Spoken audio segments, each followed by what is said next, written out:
Hello friends, नमस्कार। कैसे हैं? कृष्णाज एकेडमी में आपका स्वागत है। पिछली क्लास में हमने मिनरल्स और वाटर के बारे में डिस्कस किया था। उसकी सोर्स, उसका इफ़ेक्ट, उसका वर्क यानी कि रोल, इन सब चीज़ों के बारे में डिस्कस किया था।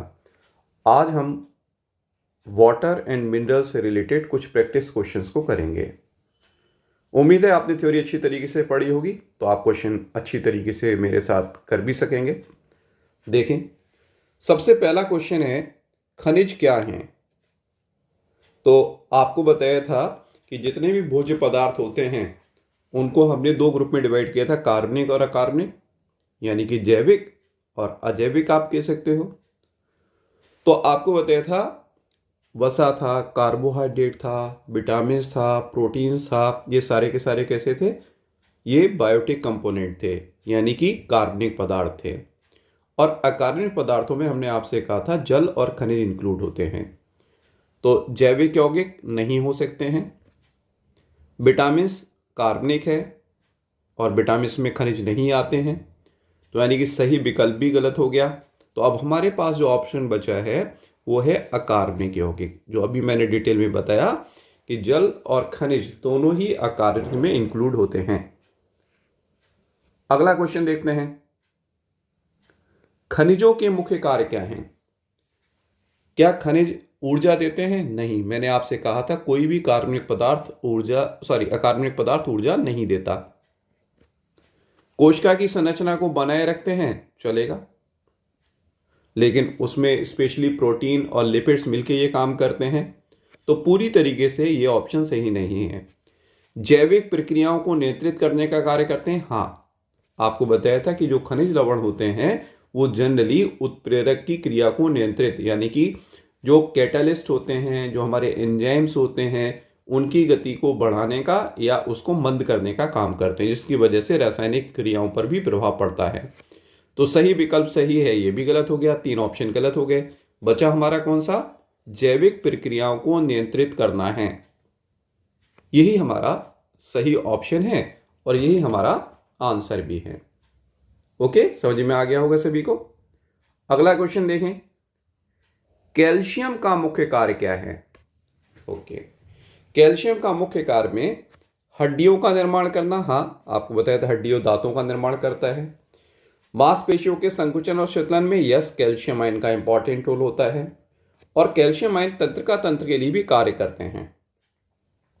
जब एक तंत्रिका कोशिका से दूसरे तंत्रिका कोशिका में तंत्रिका आवेग का संचरण होता है, तो उसमें कैल्शियम आयन का रोल होता है। आप पढ़ोगे सिनेप्टिक वेसिकल्स पाई जाती हैं, ठीक। तो ये पहले इसमें देखें, सारे के सारे सही हो रहे हैं, तो सभी विकल्प सही हैं, यानी कि option D will be answer, ये इसका आंसर होगा। ओके, नेक्स्ट देखें, आयरन का मुख्य कार्य क्या है? आयरन का मुख्य कार्य आपको बताया था कि ये हीमोग्लोबिन के निर्माण में भाग लेता है। और हीमोग्लोबिन क्या बनाता है? रक्त का निर्माण करता है, बिल्कुल ठीक है। ऑक्सीजन का परिवहन करता है, तो डायरेक्ट रोल नहीं करता, हीमोग्लोबिन के थ्रू करता है, तो ये सही तो हो सकता है, लेकिन ऊर्जा का स्रोत नहीं है, इसीलिए बी वाले ऑप्शन को भी सही नहीं मानेंगे, क्योंकि बी से अच्छा कौन सा हो जाएगा हमारा? रक्त का निर्माण करना, क्योंकि आयरन रक्त का निर्माण करेगा तभी वो ऑक्सीजन को परिवहन कर सकता है, नहीं तो ऑक्सीजन का परिवहन नहीं कर सकता। तो इसीलिए ये भी गलत हो गया। तो हमारा आंसर ऑप्शन सही कौन सा हुआ? रक्त का निर्माण करना, ये इसका सही आंसर है। अगला प्रश्न देखते हैं, पोटेशियम का मुख्य कार्य क्या है? हृदय का कार्य? नहीं। मांसपेशियों के संकुचन? नहीं, कैल्शियम करता है। तंत्रिका का कार्य? यस। सही विकल्प गलत हो गया, दो गलत हैं, तो यहां भी सी ऑप्शन हमारा करेक्ट है। क्लियर सभी को? ऑप्शन सी सही है। ओके, आपको बताया था ये एसिड बेस बैलेंस को मेंटेन करने का काम करता है, ये ब्लड प्रेशर को मेंटेन करने का काम करता है, ये सारी चीजें हमने पोटेशियम और सोडियम के रोल में आपको बताया था। अगला जो हमारा क्वेश्चन है वो है, खनिजों की कमी से कौन से रोग होते हैं? देखते हैं। हड्डियों की समस्या हाँ होती है कैल्शियम से, ठीक है, जो कैल्शियम है वो जरूरी है। रक्त अल्पता आयरन की कमी से होती है। तंत्र का तंत्र में आपको बताया था कौन कौन से हैं, सोडियम है, पोटेशियम है, ठीक है, या कैल्शियम में भी आपको बताया, ये सारे के सारे इसमें इंपॉर्टेंट रोल प्ले करते हैं। यानी कि इसके सही ऑप्शन सारे के सारे हो गए, यानी कि सही विकल्प सही हैं, ये इसका राइट आंसर होगा। Option D will be correct. Clear है? ऑप्शन डी इसका आंसर है। नेक्स्ट क्वेश्चन देखते हैं, खनिजों का स्रोत क्या है? तो अलग अलग खनिजों में अगर हम बात करेंगे तो सभी स्रोत हैं। फल और सब्जियों में यस, दूध और डेयरी उत्पादों में यस, मांस मछली में यस, तो यानी कि सभी विकल्प यहां भी सही हो गए, क्योंकि कोई एक विशेष तो पूछा नहीं, तो हर एक के अंदर कोई ना कोई खनिज जरूर उपस्थित होता है, तो सभी विकल्प सही हैं, यही इसका आंसर होगा। अगला क्वेश्चन देखते हैं, जिंक का प्रमुख कार्य क्या है? प्रतिरक्षा प्रणाली का कार्य करना यस, घाव के भरने में मदद करना यस, विकास में मदद करना यस, तो इसका आंसर क्या हो गया? सभी विकल्प सही हैं। ओके, नेक्स्ट देखते हैं, कैल्शियम का सबसे अच्छा स्रोत क्या है? तो कैल्शियम का सबसे अच्छा स्रोत होता है, आपको बताया था, दूध और दूध से बनने वाले प्रोडक्ट यानी कि डेयरी उत्पाद, यही इसका सही आंसर है। मांस मछली ठीक है नहीं है, फल सब्जियां नहीं है, तो हमारा ऑप्शन क्या हो गया? ए इज करेक्ट। दूध और प्रोटीन जो है, दूध और डेयरी उत्पाद जो हैं वो कैल्शियम के सबसे अच्छे स्रोत माने जाते हैं, बाकी सब में थोड़ा थोड़ा हो सकता है। पानी का मुख्य कार्य क्या है, यानी कि जल का मुख्य कार्य क्या है? देखें, शरीर को हाइड्रेट करना, बिल्कुल। शरीर के तापमान को नियंत्रित करना, यस, बिल्कुल है। पाचन में मदद करना, बिल्कुल ठीक है। आपको कल बताया था मैंने कि भाई जो भोजन के अवयव होते हैं वो कब हाइड्रोलिसिस होते हैं, इनका जल अपघटन होता है। पाचन की क्रिया जल अपघटन की क्रिया होती है, जिसमें मैंने उदाहरण दिया था कि सुक्रोज जो है वो जल के एक अणु से क्रिया करके 2 अणु ग्लूकोज का निर्माण कर देता है, या 2 मोनोसैकेराइड का निर्माण कर देता है। यानी कि सभी विकल्प सही हैं, ये ठीक होगा। डी ऑप्शन है इसका सही। अगला हमारा क्वेश्चन है, प्रश्न है, देखें, पानी की कमी से कौन से रोग हो सकते हैं? जब पानी हाइड्रेटेड का काम कर रहा है तो कम हो जाएगा तो डिहाइड्रेशन होगा। पानी कम पिएंगे तो आपने पढ़ा है किडनी की समस्याएं जो हैं डेवलप होती हैं, इसीलिए कहते हैं कि अगर किडनी में कोई स्टोन या कोई बीमारी होती है तो डॉक्टर ये सजेस्ट करते हैं आप ज़्यादा से ज़्यादा पानी पिएं। पाचन संबंधी समस्याएं, यस, कब्ज हो सकती है जिसको आप कॉन्स्टिपेशन कह सकते हैं, क्यों? क्योंकि भोजन का सही तरीके से पाचन नहीं होगा, तो सभी विकल्प सही हैं। ओके, सभी विकल्प सही हैं। पानी की कमी से आपको बताया था जब लंबे समय तक पानी की कमी हमारी बॉडी में बहुत ज्यादा हो जाती है तो ये मृत्यु का कारण बन सकती है।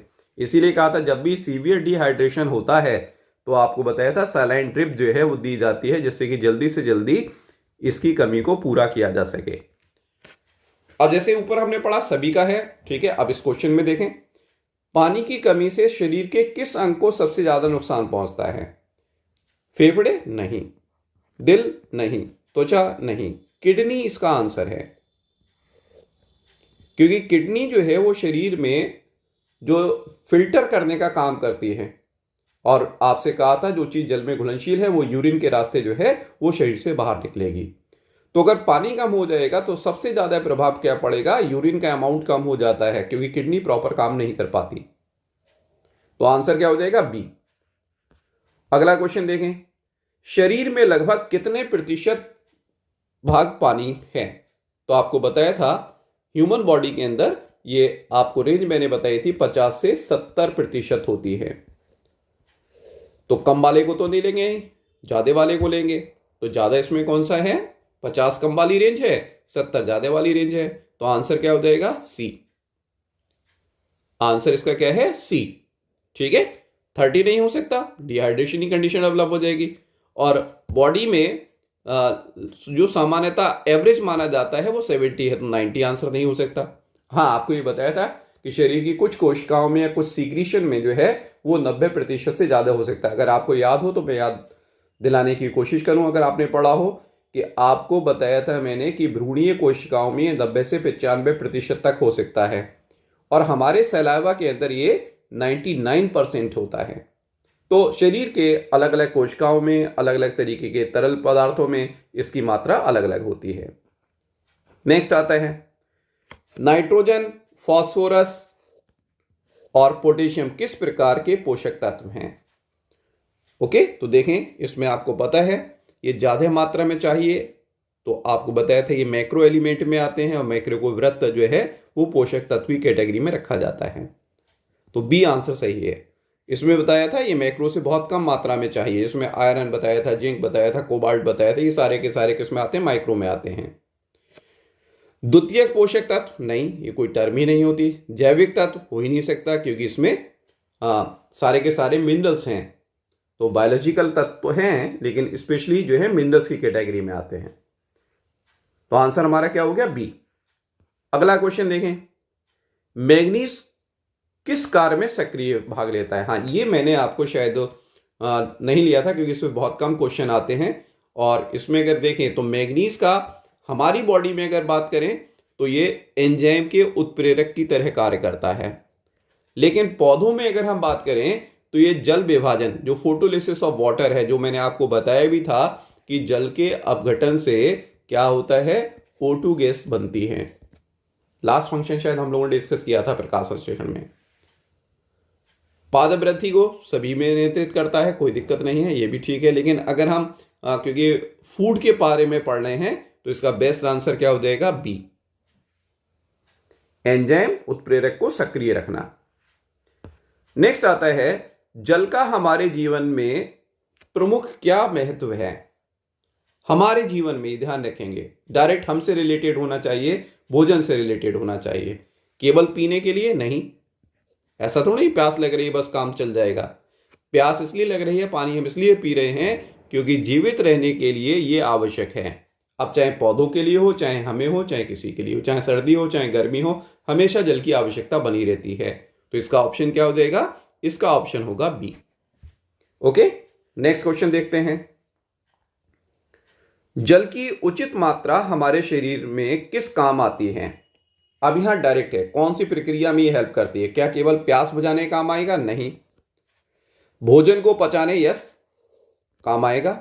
और सभी अंगों को प्रॉपर कार्य करने के लिए भी जल की आवश्यकता होती है। क्यों, क्योंकि सारे अंग कोशिका के बने हैं और कोशिका के अंदर लगभग 70% जल होना चाहिए। क्योंकि आपको बताया था कि जल जो है विलायक का काम करता है, और जल की उपस्थिति में यानी कि लिक्विड मीडियम में हम ये कहते हैं रासायनिक प्रक्रियाएं ज़्यादा तेजी से होती हैं, यानी कि उपापचय क्रियाएं जो हैं वो जरूरी हैं। तो जल की कमी होने पर ये रुक जाती हैं। बालों की सफेदी नहीं, इसके और भी अन्य कार्य हो सकते हैं। केवल हड्डियों को मजबूत बनाने के लिए नहीं। तो आंसर हमारा क्या हो गया, इसका ऑप्शन बी करेक्ट है। बी ऑप्शन इसका करेक्ट है।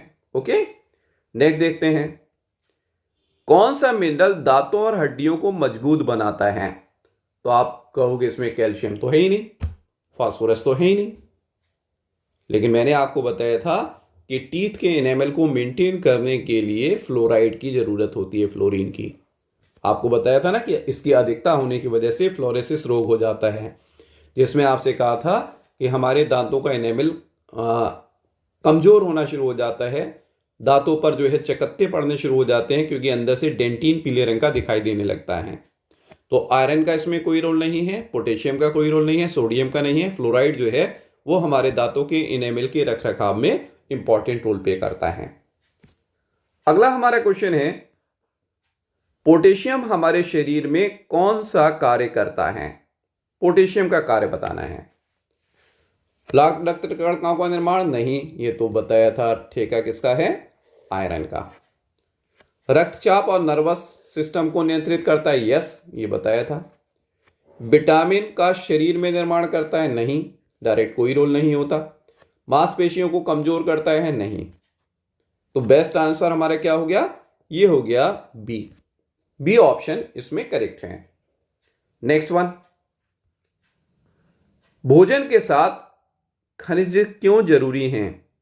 जल को मीठा बनाने के लिए? बिल्कुल नहीं। आपने तो देखा है कि भाई सोडियम और क्लोराइड दोनों हैं, ये साल्ट है ना, तो इसको पानी को में डालेंगे तो पानी तो कैसा होगा? सॉल्टी होगा ना, साल्ट है ये। तो नमकीन बनाएगा, खारा बनाएगा, मीठा कैसे बना देगा? ओके। ऐसे ही शरीर की क्रिया और विकास के लिए बिल्कुल ठीक है फिलहाल। केवल स्वाद के लिए नहीं। खनिजों को अगर आप प्योरली खनिज को खाओगे तो उससे कोई स्वाद नहीं आएगा। ओके। बालों का रंग बदलने के लिए नहीं। तो ये सारे के सारे ऑप्शन गलत हैं। बी ऑप्शन करेक्ट है। शरीर की क्रियाओं एवं विकास के लिए जल की और खनिज सभी के भोजन के सभी अवयवों की बराबर जरूरत होती है, क्योंकि आपको बताया था बैलेंस डाइट के बारे में। तो आज ये हमारा लास्ट क्वेश्चन है, इतना ही रखते हैं। उम्मीद है कि आप लोगों ने इन क्वेश्चंस से कुछ सीखा होगा, आपका चैप्टर दोबारा रिवाइज हुआ होगा। इन क्वेश्चंस को एक बार फिर से करके देखें। तो अब हमारा जो पार्ट था, जो आप लोगों की डिमांड पर था कि विटामिन को डिस्कस कर लें, वाटर को डिस्कस कर लें, हमने आपके साथ इसको डिस्कस कर लिया। अब हमारा जो नेक्स्ट क्लास स्टार्ट होगी तो उसमें जो प्रोटीन रह गया था, पहले हम प्रोटीन के बारे में पढ़ेंगे। प्रोटीन की संरचना क्या है, उनके प्रकार क्या होते हैं, उनकी उपयोगिता हमारी बॉडी के लिए क्या है, इनका निर्माण कैसे होता है, इन सब चीज़ों के बारे में पढ़ेंगे। तो आज इतना ही रखते हैं और आपसे विदा लेते हैं, और विदा लेते हुए कहते हैं फिर से कि इस चैनल को सब्सक्राइब करें, लाइक करें और शेयर करें। और सबसे ज़्यादा ज़रूरी है कि जितने भी लोग हमसे जुड़ रहे हैं या जुड़े हुए हैं, वो अपने कमेंट्स को भी मेरे साथ शेयर करें। आपको लगता है कि भाई इसमें कुछ और इम्प्रूवमेंट होना चाहिए, ठीक है, तो उसमें को भी ऐड किया जाए। मैंने कोशिश यही की है, बहुत आराम से हम चीज़ों को समझें। यहाँ पर बहुत सिंपल तरीके से जैसे क्लास की टीचिंग होती है, मैंने उसी मेथड को ऑप्ट किया है। तो आप इसको लाइव बनाने के लिए अपने कमेंट्स अगर मुझे भेजेंगे तो मैं आपको सही तरीके से समझा पाऊंगा। और लगता है अगर आपको कहीं कोई क्वेश्चन में नहीं, इसका आंसर तो हमारे हिसाब से ये होना चाहिए था, तो ऐसा क्यों है? क्योंकि ऐसा थोड़ा नहीं कि मैं ही पढ़ा रहा हूँ और कोई नहीं पढ़ाता, सारे लोग पढ़ाते हैं, आप किताबें पढ़ते हैं, बहुत सारी चीज़ें मिलती हैं उसमें, तो आप मुझसे ज़रूर डिस्कस कीजिए। तो फिर से वही कि लाइक कीजिए, सब्सक्राइब कीजिए और ज़्यादा से ज़्यादा शेयर कीजिए। थैंक यू, धन्यवाद।